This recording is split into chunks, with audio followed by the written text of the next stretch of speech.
सभी को नमस्कार। इस पावन पुनीत कार्य में जो आप संलग्न हैं और जिसके पुरोधा जब से मैं विश्वविद्यालय आई हूँ तब से देख रही हूँ कि अंतर्राष्ट्रीय ख्याति प्राप्त जितने महर्षि होते हैं, जितने योगाचार्य होते हैं, उन्हें अधिकांशतः हरिसिंगौर विश्वविद्यालय में लाते हैं और हमारे विद्यार्थियों को भी बहुत लाभान्वित करते रहे हैं। ऐसे योगाचार्य आपके विभाग अध्यक्ष महोदय हैं, उन्होंने मुझे इस कार्यक्रम में बुलाया और साथ ही जिनको हम बचपन से देखते चले आ रहे हैं, हमारे योगाचार्य विष्णु आर्य जी, उनका सानिध्य आज प्राप्त हुआ और उनके साथ बैठने का, उनको सुनने का मुझे धन्यवाद करती हूँ। विभाग को धन्यवाद करती हूँ। हम उस दूसरी बिल्डिंग में पड़ोसी हुआ करते थे और योग की जो क्रियाएं हैं, योग की जो बातें हैं, वे झंकृत होकर नीचे तक हिंदी विभाग पर आया करती थी।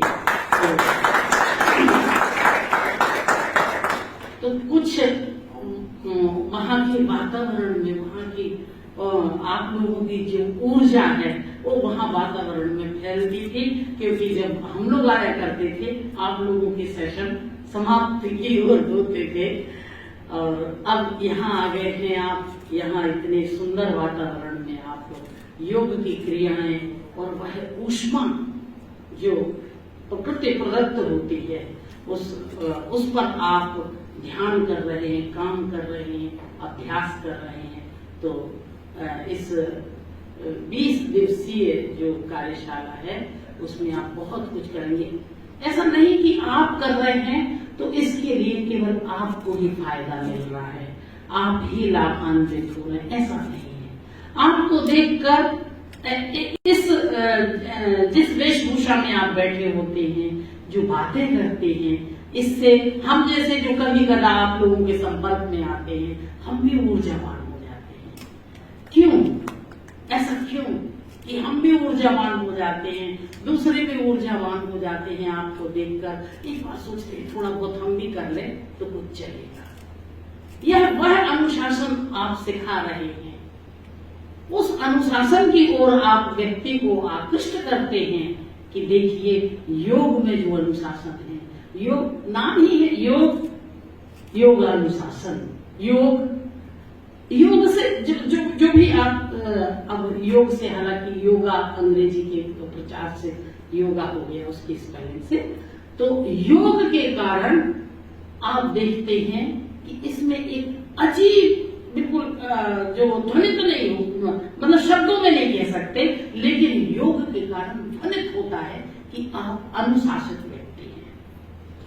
और यह अनुशासन, चूंकि हम चेतनावान प्राणी हैं इस संपूर्ण सृष्टि के, तो अनुशासन के बंधन या अनुशासन की एक डोर जिससे हम सबके सब बंधे होते हैं। आपने प्रकृति को देखा, यह सृष्टि जब से सृष्टि हुई है और सृष्टि से लेकर प्रलय काल तक ये दोनों छोरों पर ये संपूर्ण प्रकृति अनुशासन में आबद्ध रहती है, बंधी हुई रहती है। जब हम जन्म लेते हैं तभी आप समझ लीजिए, और ये पूरी कायनात है, ये पूरी सृष्टि है, ये सब के सब अनुशासन के बंधन से बंधी हुई संचलित होती है, संचालित होती रहती है। आप देखेंगे सूर्य उदित होता है,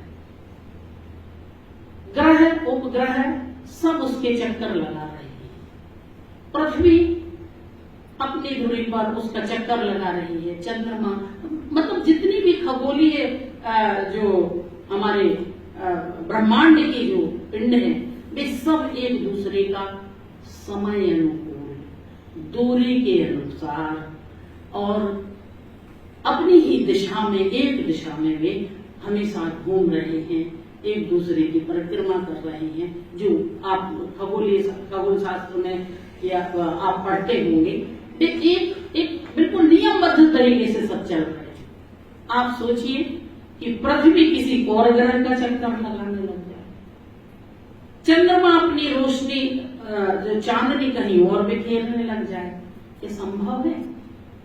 यदि ये सब अपना अनुशासन छोड़ दें, जिस अनुशासन के आकर्षण में बंधी हुई है पूरी प्रकृति, यदि इनका अनुशासन थोड़ा सा भी डगमगाता है तो सोचिए हम पर कितना प्रभाव पड़ता है। आप देखते होंगे ना, कभी हम सोचते हैं कि एक उल्का पिंड कहीं गिर गया, या फला ग्रह जो है वो पृथ्वी के इतने नजदीक इस समय आ रहा है, तो देखिए हमें चूंकि उसके समय का पता ज्योतिष के अनुसार है, जिस अब तो वैज्ञानिक कई तरीके हो गए जिनसे हम पता कर लेते हैं, तो उस अनुशासन में बंधे हुए थोड़े बहुत कहीं विचलित होते हैं तो हमें उसका आभास हो जाता है और पूरी दुनिया में त्राही ऐसे पता चलने लगते हैं कि ये सब दिखाई दे रहा है। दूसरी, आप देखिए ये खगोलीय जितनी भी घटनाएं हैं ब्रह्मांड में, जो कुछ चलता है पूरा का पूरा अनुशासन से चलता है। इसलिए हमारे जो ऋषि हैं और जो ज्ञानी हैं वे यही कहते हैं कि जो ब्रह्मांड में है वही पिंड में है। इस पिंड में जैसा ब्रह्मांड चलता है वैसा ये पिंड चलता है, तो इस पिंड को चलाने के लिए वही ब्रह्मांड के अनुशासन की आवश्यकता हमें हमेशा पड़ती है। वृक्ष में फूल होते हैं, फल लगते हैं, बीज बनते हैं। ऐसा तो नहीं होता कि वृक्ष में शुरू से ही बीज बन गया या फल ने वृक्ष बना दिया, फूल ने वृक्ष बना दिया। नहीं, ये ऐसी प्रक्रिया है प्रकृति की जो एक अनुशासनात्मक तरीके से चलते हुए हमें ये जीवन सुलभ करती है। और जब इन सभी तत्वों में कहीं ना कहीं हम उसका दुरुपयोग करने लगते हैं, आज देख रहे हो कि प्रदूषण अधिक हो रहा है, प्रदूषण के कारण ओजोन परत में जो है वो छेद हो गया है, पृथ्वी के लिए संकट उत्पन्न हो जाएगा। किस लिए? हमारी स्वार्थपरता के कारण, हमारी लापरवाही के कारण हम प्रकृति का दोहन जिस हद तक कर रहे हैं, जिस अनुशासन से हम बाहर जा रहे हैं। प्रकृति प्रदत्त जीवन तो ठीक है, लेकिन इसकी उच्चाकांक्षा में जो हम बाहर चले जाते हैं, सीमा का उल्लंघन कर देते हैं, अर्थात उस अनुशासन को, प्राकृतिक अनुशासन को हम तोड़ते हैं। जब हम प्राकृतिक अनुशासन को तोड़ते हैं तो निश्चित रूप से इस जीवन में उथल पुथल पैदा हो जाती है। प्रदूषण की हम बात करते हैं, इतनी बीमारियों की बात करते हैं, ये सब हमारे अपने कार्यों से, हमारी अपनी लापरवाही से जब यह प्राकृतिक अनुशासन टूटता है तो हमारा जीवन भी छिन्न भिन्न होने की कगार पर आ जाता है। फिर हम सामाजिक मनुष्य हैं और समाज में बहुत बड़ा अनुशासन होता है, तभी तो समाज संगठित चला। अन्यथा आप देखेंगे ना कि संस्कृतियों में कबीलाई संस्कृति, ये संस्कृति, वो संस्कृति, ऐसी संस्कृतियां कई हमें आदिकाल में मिलती हैं। लेकिन जब चेतनावान मनुष्य धीरे धीरे चेतनावान होता चला गया तो हमने सिस्टमैटिक सारी चीजें कर ली, जीवन को सिस्टमैटिक कर लिया और उस अनुशासन के तहत हम अपना जीवन सुचारू रूप से संचालित कर रहे। अच्छा, अनुशासन क्यों जरूरी?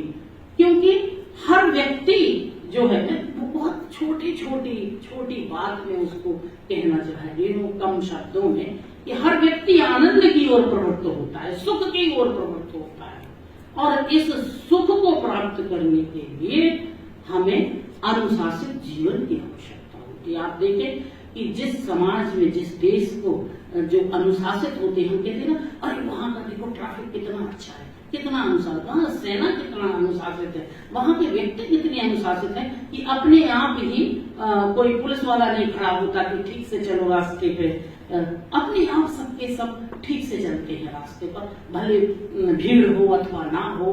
तो ये अनुशासन जो हमारे जीवन में उपयोगिता रखता है, जीवन को सुचारू संचालित करने के लिए है, तो केवल यह सामाजिक अनुशासन जो है वह हमें व्यक्तिगत अनुशासन भी हमारा उसमें काम करता है। व्यक्तिगत अनुशासन जैसा हमारा परिवार, लोग कहते हैं ना अरे कैसा परिवार है, कोई अनुशासन नहीं है। क्यों? क्योंकि कहीं ना कहीं वो जो अच्छाई है उसमें कहीं ना कहीं बाधा आई है, इसलिए सब ऐसा कहने लगते। लेकिन जो परिवार, जो व्यक्ति अनुशासित होते हैं वे सब के सब आगे जाकर बहुत उन्नति करते हैं। आपने देखा होगा कि हमारी जो परंपरा से चली आ रही, जो भी इतिहास में हम देखते हैं ना, जितने व्यक्ति हमें दिखाई देते हैं वे बहुत बड़े अनुशासन का पालन करते हुए हमें दिखाई देते हैं। आप देखें कि पाणिनि का शब्द अनुशासन, व्याकरण तो सीखे हो ना बचपन से, बोलने की क्रिया में व्याकरण का जो अनुशासन है वह, तो पाणिनि का जो शब्दानुशासन है वो हमें लिंगानुशासन भी बताता है। शब्दों को किस प्रकार से, जितनी वो व्याकरण पढ़ते हो थोड़ी सी जो सामान्य व्याकरण होती है उसका ध्यान आप करते हैं। भाषा विज्ञान और अन्य विषयों में व्याकरण की बहुत अधिक जो शाखाएं हैं उनका अध्ययन किया जाता है। तो यदि व्याकरण हमारा थोड़ा सा भी गड़बड़ाता है तो हम बच्चे को सिखाते हैं ना कि नहीं, ऐसे में शब्द का किस प्रकार, कौन सा शब्द कहाँ समायोजित होगा, किस प्रकार की मात्रा होगी, ध्वनि कैसे होगी, उच्चारित होगी। तो ये जो व्याकरण का अनुशासन है ये आपके जीवन में हमेशा आया होगा। आप कोई भी परीक्षा देने जाते होंगे तो कहते हैं थोड़ी अंग्रेजी की व्याकरण देख ले, हिंदी की व्याकरण देख ले, उसमें से प्रश्न आएंगे। तो व्याकरण क्या है? यही भाषा का अनुशासन है। यानी जीवन के किसी भी क्षेत्र का आप बात कर लें, उन सभी क्षेत्रों में आपको व्याकरण दिखाई। आपने पतंजलि का योग अनुशासन, आप तो इससे वाकिफ हैं कि किस प्रकार से अनुशासन हमें रखना चाहिए। योग में और अन्य क्रियाओं में हमें अनुशासन की आवश्यकता होती है। आप देखिए हमारे धर्म ग्रंथ महाभारत के 13वें पर्व को अनुशासन पर्व कहा गया है, जिसमें जीवन से जुड़ी हुई उपयोगी जो बातें हैं उसका उल्लेख हमें वहां मिलता है। अन्य ग्रंथों में भी हम देखते हैं कि बहुत सारे जो हमारे ग्रंथ हैं उसमें अनुशासन की बातें कही गई है। बुद्ध के यहाँ जो विनय पिटक है उसमें विनय पिटक में भी अनुशासन, जीवनोपयोगी बातें कही गई। जीवन को कैसे चलाया जा सकता, विनय की किस प्रकार से विनम्रता को हमें अपने जीवन में धारण करना है। फिर जैन के, महावीर के यहाँ तो अनुशासन ही अनुशासन है। वो पूरा धर्म अनुशासन पे आधारित है, पूरा धर्म कि किस किस प्रकार के कितने अनुशासन। ये बात अलग है कि बहुत अधिक अनुशासन हो जाने पे थोड़ा सा उनको नुकसान भी हो, बहुत अधिक है ना। जो हम समरूपता नहीं जमा पाते हैं ना अनुशासन प्रकृति और जीवन की, तो उसमें भी हमें समरूपता, उसका भी अनुशासन हमें रखना चाहिए। कितना अनुशासन कहाँ होना चाहिए। तो और बाद में हमारे जितने और भी आचार्य, बुद्ध महावीर के बाद में आप नाथ और सिद्धों की परंपरा देखिए, जिसमें योग की बहुत क्रियाएं और योग अनुशासन पे जिसमें बात की गई है।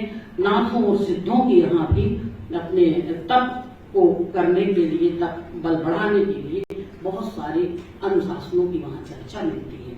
हम चूंकि मैं साहित्य की विद्यार्थी हूँ इसलिए कहूंगी, भक्ति काल में आ जाते हैं तो आपने कबीर का नाम सुना होगा। कबीर ने जितना अधिक आत्मोन्नति की बात की है, योग की बात की है कबीर ने, उतना ही परिवार को संभालने की, समाज के आचरण की, इन सारे अनुशासनों की बात हमें कबीर के यहाँ, आप ध्यान से कबीर को पढ़िएगा, 2-2 पंक्तियों की साखियां हैं, इनको पढ़िएगा। हमेशा वो अनुशासन की बात करता है, समाज के अनुशासन की बात करता है।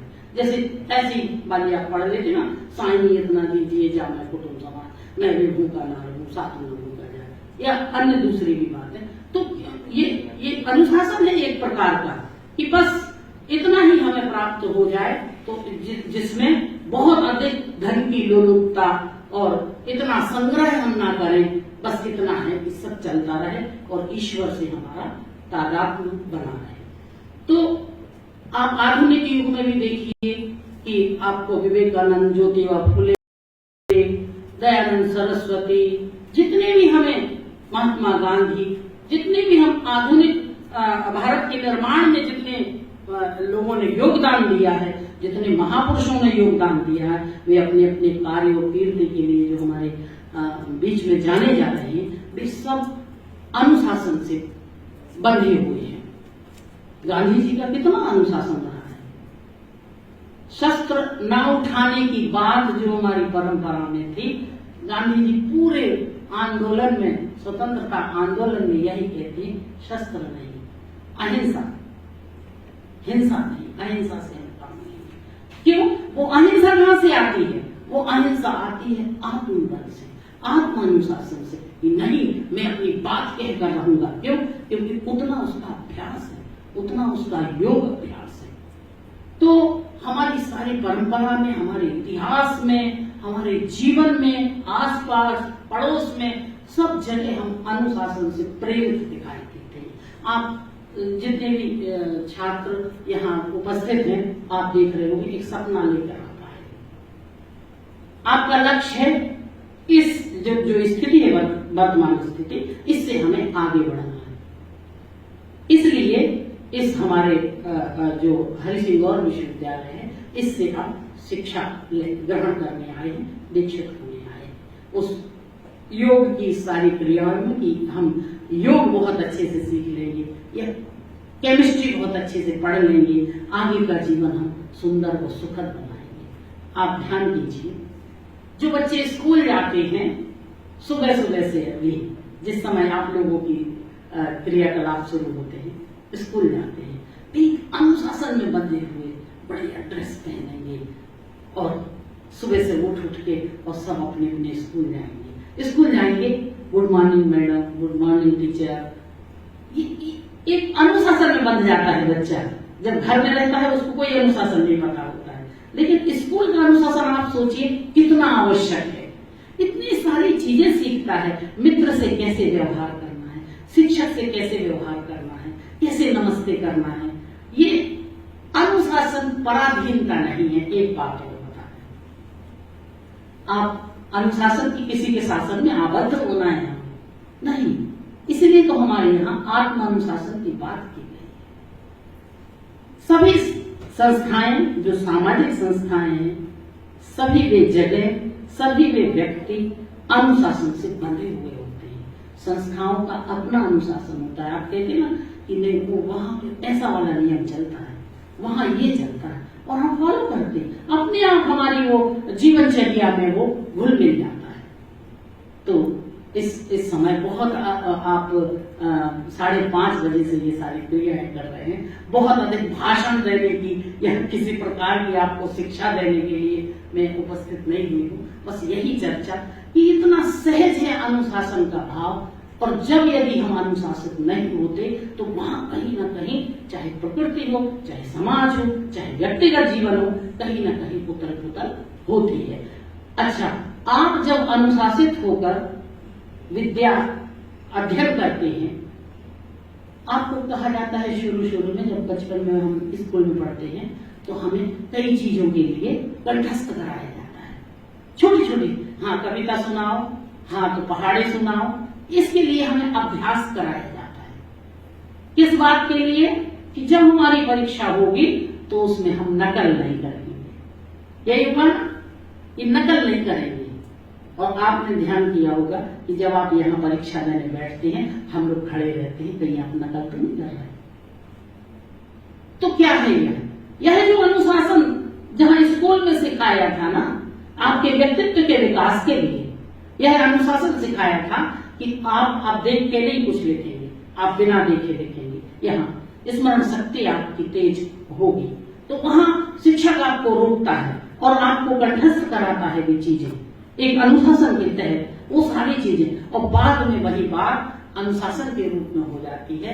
आपके आचरण में वह चीज आ जाती है कि नहीं, हमें नकल से नहीं, अपनी व्यक्तिगत योग्यता से इस परीक्षा को पास करना है।